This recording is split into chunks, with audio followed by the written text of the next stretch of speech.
Olá, alunos do 7º ano. Eu sou a professora Elaine Rafael e na nossa aula de hoje de língua portuguesa, nós iremos estudar os termos integrantes da oração.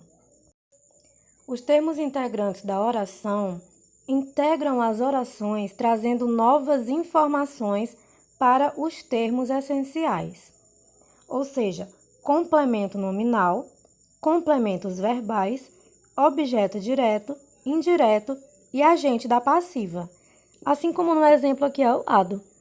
Chega alguns jovens e todos eles estão com as suas camisetas especificando cada termo integrante da oração. Vamos agora conhecer a função de cada um. Complemento nominal. O complemento nominal é o termo da oração que é ligado ao sujeito, o predicativo, objetivo direto, o objeto indireto, o agente da passiva, o adjunto adverbial, o aposto ou ao vocativo. O complemento nominal liga-se ao substantivo, adjetivo ou advérbio por intermédio de uma preposição. Temos aqui o seguinte exemplo. A mulher tinha necessidade de medicamentos.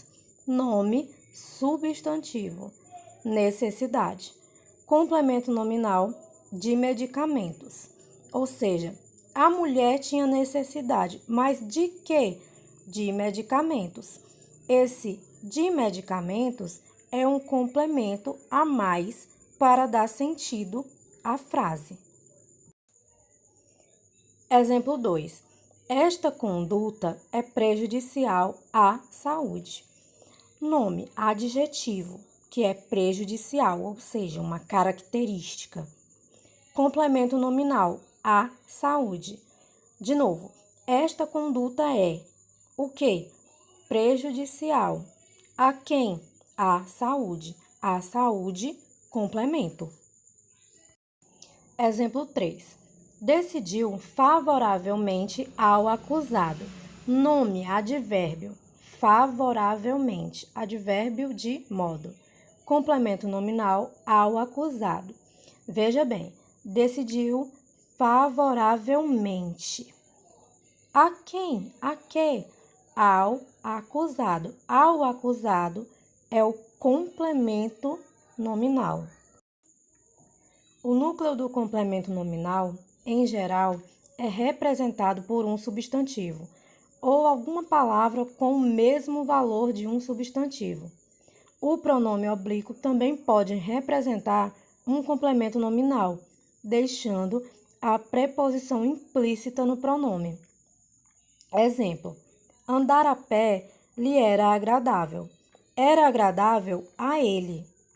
Nesse caso, o complemento nominal é o pronome oblíquo lhe.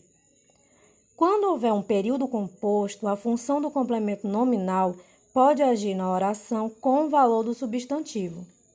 Nos casos em que isso ocorre, a denominação é de oração substantiva completiva nominal. Exemplo: tinha a necessidade de que o socorressem. Complemento nominal de que o socorressem. Oração: tinha necessidade. Vejam sempre que a oração é como se ela tivesse incompleta, certo? Tinha necessidade de quê? De que o socorressem. O socorressem é o complemento nominal, certo? Já está dizendo, ele vai complementar. Agente da passiva. O agente da passiva é o complemento preposicionado que representa o ser que pratica a ação expressa por um verbo na voz passiva. Por exemplo, a criança foi orientada pelo professor. Temos aí como sujeito a criança. Foi orientada pelo professor. O verbo está na voz passiva, pelo professor. Complemento verbal. Objeto direto. O objeto direto é o complemento de um verbo transitivo direto, sem uma preposição obrigatória. Ele indica o ser para a qual se dirige a ação verbal.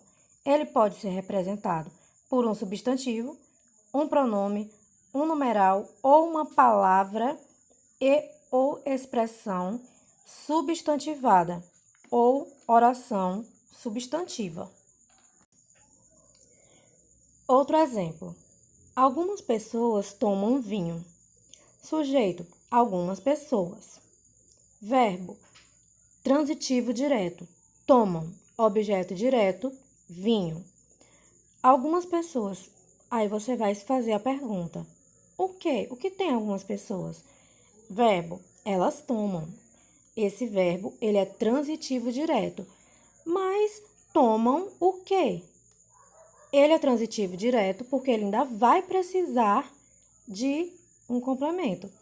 Então, elas tomam o quê? Vinho. Vinho, objeto direto. Objeto indireto.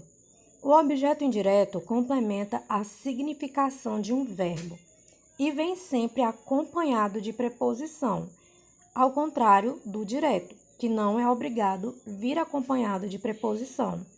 Ele pode ser representado por substantivo ou palavra substantivada, um pronome, numeral, expressão substantivada ou oração substantiva.